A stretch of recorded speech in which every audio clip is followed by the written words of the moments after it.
मित्रांनो, मन धागा धागा जोडते नवा या मालिकेच्या आजच्या भागामध्ये सार्थक आता रेशमाने घेतलेला तो शर्ट शोधत असतो, परंतु त्याला कुठेही तो सापडत नाही. म्हणून तो शलाकाला विचारतो, काय ग, रेशमाने घेतलेला शर्ट तुला इथे सापडला का, कुठे ते पाहिला का? तेव्हा आता शलाका म्हणते, रेशमा तो शर्ट पुन्हा घेऊन गेली. अरे, ह्या आनंदीने दीड दमडीचा तो शर्ट दिला होता, किती लो क्वालिटीचा आहे, आणि तो तू तिच्यासमोर घातलास. तिला कसं वाटलं असेल? तिचं प्रेम तुला कधीही समजणार नाही. ती आनंदी कशी आहे, रेशमा कशी आहे हे तू बघ, दोघींमध्ये किती फरक आहे. आता सार्थक म्हणतो, खरं प्रेम तुला काय समजणार ग, खऱ्या प्रेमामध्ये खूप ताकद असते, आणि माझ्या बायकोने पहिल्यांदाच मला हा शर्ट गिफ्ट दिला होता म्हणून मी तो घातला. मला काय माहित रेशमाला कसं वाटलं असेल. दुसरीकडे आता रेशमा खूप रडत असते. तो शर्ट हातात घेऊन ती आता बाहेर निघालेली असते. तेथे आता कुणीतरी शेकोटी पेटवलेली असते. रेशमा आता त्या शेकोटीजवळ तो शर्ट घेऊन जाते. तिला आता सार्थकचं सगळं बोलणं आठवू लागतं. बायकोने गिफ्ट दिलेला हा पहिला शर्ट आहे, त्यामुळे मी अख्ख्या आयुष्यभर घालून मिरवणार त्याने आता म्हटलेलं असतं. तेव्हा रागातच ती तो शर्ट आता त्या आगीमध्ये फेकून देते. वेळाने आता तिला सार्थकचा फोन येतो. तेव्हा तू कुठे आहेस असं तो तिला विचारतो. त्यावरती आता रेशमा म्हणते, अरे मी जरा बाहेर आली आहे, मला काम आहे. तेव्हा तू तो शर्ट का घेऊन गेलीस? अगं इथे ठेवायचास ना. सॉरी, मी तुला दुखवलं का? तेव्हा तू ठीक आहेस ना असंही तो विचारतो. ती म्हणते की हो मी ठीक आहे, आणि मला काही तू दुखवलं नाहीये, मला खरंच काम होतं म्हणून मी बाहेर आले. मी तुझा शर्ट घातला नाही, तुला वाईट वाटलं नाही ना असं जो विचारतो. तेव्हा ती म्हणते की नाही, मला खूप काम आहे, आता मी फोन ठेवू का असं म्हणून ती पटकन आता फोन ठेवते. तर सार्थकला देखील तिच्याबद्दल वाईट वाटतं. फोन ठेवल्यानंतर आता रेशमा ही आगीकडे पाहते आणि म्हणते, आनंदी तू का आली माझ्या आयुष्यात? अगं तू माझं अख्खं आयुष्य उद्ध्वस्त करून टाकलंस, माझ्या सार्थकला माझ्यापासून हिरावून घेतलंस.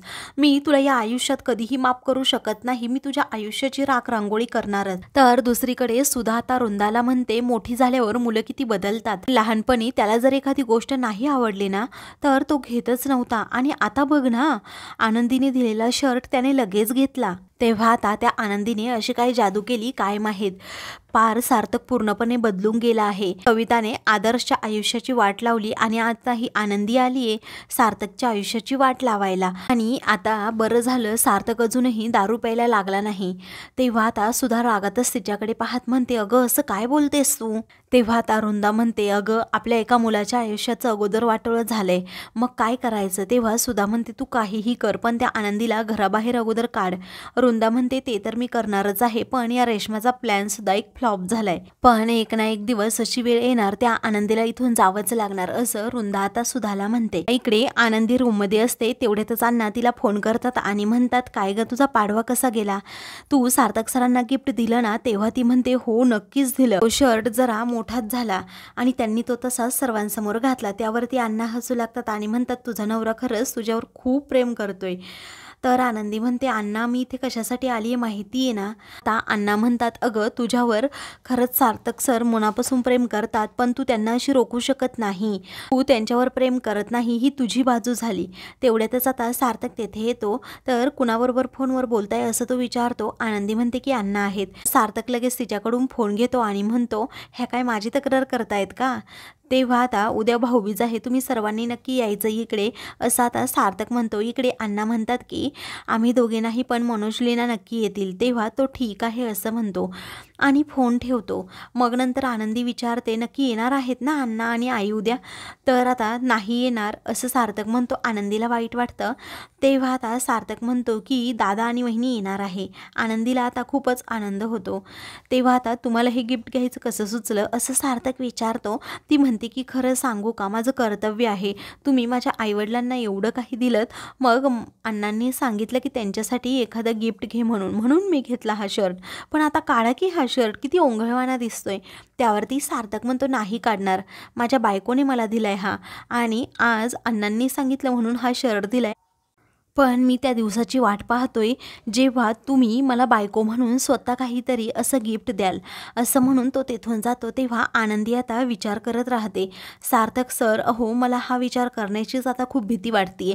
वृंदा त्या दोघांचं बोलणं ऐकते आणि म्हणते, म्हणजे उद्या भाऊबीज आहे, आनंदीची भाऊबीज आता चांगलीच मी साजरी करते. आता वृंदा आनंदी विरोधात एक प्लॅन करू लागते. दुसऱ्या दिवशी आता मनोज तेथे बसलेला असतो. तेव्हा अण्णा, मालती आणि लीना हे आपापसात बोलत असतात की तुम्हीच बोला, तुला मी नाही बोलणार. त्यावरती आता काय झालं असं मनोज विचारतो. तेव्हा आता सांगा ना असं अण्णा आता मालती आणि लीनाला म्हणतात. लीना म्हणते नाही मला भीती वाटते यांची. मालतीसुद्धा म्हणते की मी नाही सांगू शकत, मनोज चिडेल माझ्यावर. तेव्हा आता काय झाले असं मनोज चिडूनच विचारतो. तेव्हा लीना म्हणू लागते अहो आज भाऊबीज आहे ना, नंदीने तुम्हाला भाऊबीजेसाठी बोलवलं आहे, तेव्हा मी तिकडे जाणार नाही, त्यांच्या घरात पाऊलसुद्धा ठेवणार नाही असं तो म्हणतो. तेव्हा लीना आता त्याला समजावू लागते अहो तुमची बहीण आहे, तुम्ही असं का करताय. तर तो म्हणतो तिथे जर काही प्रॉब्लेम झाला तर मी काहीही माझ्या अंगलट घेणार नाही, सगळी जबाबदारी तुमची असेल. तेव्हा लीना म्हणते बरं ठीक आहे. तर दुसरीकडे शलाका आणि केदार हे खूपच खुश असतात. भाऊबीज असल्यामुळे केदार आता शलाकाला विचारतो काय ग शलाका आज मग काय गिफ्ट मिळेल तुला तुझ्या भावांकडून. तेव्हा शलाका म्हणते मला असं वाटतंय मला डायमंड नेकलेस मिळू शकतो. तर तो आदर्श खूप चिंगूस आहे, मी आल्यापासून पाहतोय तुला एकाही भाऊबीजेला त्याने सोन्याचं गिफ्ट दिलं नाही, फक्त तो साड्याच देतोय असं म्हणून केदार हा शलाकाला डिवसतो. तेव्हा शलाका म्हणते म्हणजे काय म्हणायचंय तुला, सार्थक पण काही देत नाही का. तेव्हा तो म्हणतो सार्थक बरा पण आदर्श नाही, आईसारखाच आहे, चिंगूस कुठला. तेवढ्यातच आता वृंदा तेथे येते आणि केदारला विचारते काय हो जावई बापू तुम्ही हे असं काय म्हणताय, त्याच रूममध्ये बसून माझ्या विरोधात कुरगुडी करताय का. ते केदार म्हणतो नाही हो सासूबाई मी तुम्हाला कधी बोलेल का. तर पुढे आता वृंदा म्हणते की ते सगळं जाऊ देत, आपल्याला आनंदीची आज भाऊबीज खूप छान अशी साजरी करायची, तुम्ही फक्त सार्थकला बाहेर कोणत्या तरी कामानिमित्त घेऊन जा. तेव्हा केदार म्हणतो बरं ठीक आहे मी जातो घेऊन. तर आता दुसरीकडे सार्थक आणि आनंदी रूममध्ये असतात. तेव्हा आता आनंदीला एका हाताने काम करता येत नसतं म्हणून सार्थक तिला मदत करतो. तर आनंदी म्हणते हो आज माझे दादा वहिनी येणार आहे पण माझंच चुकलं एक. त्यावरती सार्थक विचारतो काय झालं. तर आनंदी म्हणते तुम्हाला जेव्हा मी शर्ट घ्यायला गेले होते ना तेव्हा दादालाही काहीतरी घ्यायला हवं होतं, आज भाऊबीज आहे ना. त्यावरती आता सार्थक म्हणतो तुम्ही ना अशी अर्धवट कामं करता, प्रेमसुद्धा कसं अर्धवटच करताय. आनंदी आता त्याच्याकडे पाहत राहते. तेवढ्यातच केदार तेथे येतो आणि सार्थकला म्हणतो आपल्या गोडाऊनला खूप मोठी चोरी झाली आहे रात्री आणि अरे वॉचमॅनला सुद्धा मारले, मला आता त्याचाच फोन आला होता. सार्थक आनंदी आता खूप घाबरतात. सार्थक लगेच जायला निघतो. तर आनंदी म्हणते मी येते सर तुमच्याबरोबर. तेव्हा तो म्हणतो की नको तुमचे दादा येणार आहेत, तुम्ही घरीच थांबा मी तुम्हाला इन्फॉर्म करतो. तर आता आनंदी ठीक आहे असं म्हणते. दुसरीकडे वृंदा आता मनोज आणि लीनाची वाट पाहत असते. तेवढ्यातच शलाका तेथे येते आणि आई मी कशी दिसतीये असं विचारते.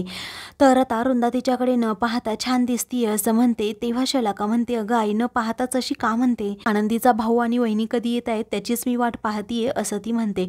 तेवढ्यातच समोरून ते दोघे येतात. तर वृंदा आता त्या दोघांना लगेच त्या दोघांचं स्वागत करते आणि आम्ही खूप वेळ झालं वाट पाहत होतो असं म्हणते. त्यावरती मनोज म्हणतो तुम्ही आमची वाट पाहत होता. तेवढ्यातच आता तेथे वृंदा त्यांना बसायला सांगते. आता काही माणसं तेथे येतात. तेव्हा आता मनोज म्हणतो हे काय आहे. तर आता लीना म्हणते काय माहीत. तर वृंदा म्हणते थांबा मी तुम्हा सर्वांसाठी दिवाळी घेऊन येते. तर आता कागदाच्या प्लेटमध्ये वृंदा सर्वांना दिवाळी देते. तेव्हा तुम्ही कोण आहात असं आता मनोज विचारू लागतो.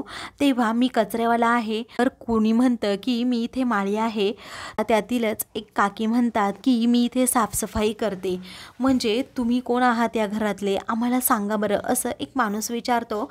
तेव्हा आता मनोजला समजतं नोकरासारखी वागणूक आपल्याला इथे दिली आहे. तेव्हा आता त्याला खूप राग येतो. तेवढ्यातच आनंदी आता तेथे येते आणि म्हणते की दादा तू आला, चल आपण आता ओवाळून घेऊयात, तू बस इथे. तेव्हा आता मनोजला खूप राग येतो. तो ताडकन उठतो आणि म्हणतो तुमचा फराळ पण नको आणि मी तुझ्याकडून ओवाळून सुद्धा घेणार नाहीये. तेव्हा आनंदी म्हणते काय झालं. तो म्हणतो आमचा अपमान झाला इथे. तर आता आम्हाला कागदाच्या प्लेटमधून तुम्ही फराळ दिला असं मनोज रागातच म्हणतो. आमची तुलना नोकर माणसांबरोबर केलीत. तेव्हा आता शलाका वृंदा हसते आणि म्हणते की आता तुम्हाला काय इथे मखमली गालीचे टाकायचे होते का तुमच्यासाठी यायला. तेवढ्यातच सुद्धा आता तेथे येते आणि म्हणते काय झाले. तर मनोज हा फराळाची प्लेट घेतो आणि रागातच तिथून सुधाला घेऊन निघतो. आनंदी त्याला थांब असं म्हणत असते परंतु तो काही केल्या थांबत नाही. तर आता वृंदा म्हणते पाहिलं का अगो आनंदीच्या घरच्यांना किती माज आहे. तेव्हा तो त्याचा प्रॉब्लेम आहे असं सुद्धा म्हणते. तर आनंदी तेथेच थांबते. तर आता मित्रांनो पुढील भागामध्ये सार्थक आनंदीला घेऊन आता मनोजकडे येतो आणि म्हणतो आनंदीला सून म्हणून एकही सुख त्या घरात मिळालेलं नाही. माझ्या घरचे जे वागले त्याबद्दल मी माफी मागतो. तर आता मनोज तिच्याकडून ओवाळून घेतो. अशाच मालिकेंचे पुढील भाग पाहण्यासाठी चॅनलला सबस्क्राईब करा.